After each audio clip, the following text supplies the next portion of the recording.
Բարև ձեզ, Վահե։ Այո, բարև։ Բարև, խնդրեմ։ Իմ հարցը վերաբերում է նրան, որ մյուս տարի միասնական քննությունները մենք քննություն տալու ենք, թե ինչ-որ։ Այո։ Լավ է, որ այդ հարցը բարձրացնում ես, գուցե առիթ լինի եւս մեկ անգամ պարզաբանենք, որ քննությունները պահպանվում են։ Մենք նոր չափորոշիչի շրջանակներում փորձելու ենք վերանայել բովանդակությունը առաջադրանքների, այսինքն այնպես անենք, որ առաջադրանքները ավելի շատ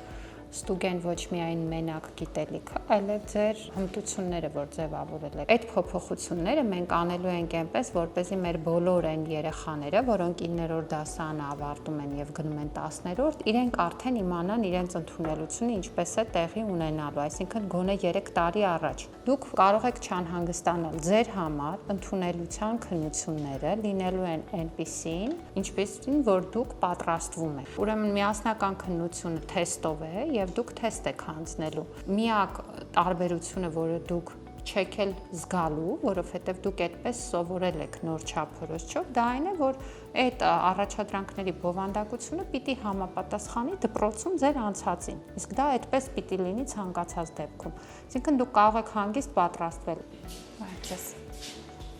Այդպես խնդրեմ նստեք։ Դուք տարբեր տեղերում եք սովորում, բոլորդ ուսանողներ եք եւ միասին ունեք երիտասարդական նախաձեռնություն։ Խնդրեմ, սիրով լսում ենք։ Մենք փորձում ենք կազմակերպել այնպիսի ծրագրեր, որ ուսանողները եւ աշակերտները գան եւ իրենց ամբողջությամբ նվիրեն դրանք, այսպես ասած, բայց ունենք մի մեծ խնդիր,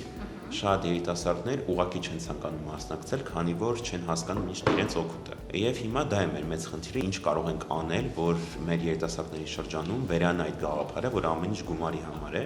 Նախ ասեմ, որ ճիշտ հասցեով եք եկել, որովհետեւ մենք ոչ միայն կրթության գիտության, մշակույթի եւ սպորտի նախարարությունն ենք, այլ նաեւ երիտասարդության նախարարությունն ենք։ Ունենք առանձին թիմ, որը զբաղվում է երիտասարդության ոլորտի հարցերով եւ երիտասարդական քաղաքականությամբ։ Ես կառաջարկեմ, որպեսզի կապի մեջ լինեք մեր երիտասարդության վարչության հետ։ Մենք ունենում ենք բազմաթիվ միջոցառումներ եւ մենք ունենք շատ մեծ ցանց երիտասարդական կազմակերպությունների եւ կենտրոնների եւ տարբեր ծրագրեր ունենք։ Գուցե որոշ ծրագրերի նույնիսկ դուք կարողանաք դիմել եւ պետության կողմից դրամաշնորհ ստանալ, որպեսզի ձեր գաղափարները իրականացնեք։ Եվ ես կարծում եմ, որ շատ օգտակար կլինի, եթե դուք հետագա հանդիպում ունենաք նաեւ երիտասարդության վարչությունում, ավելի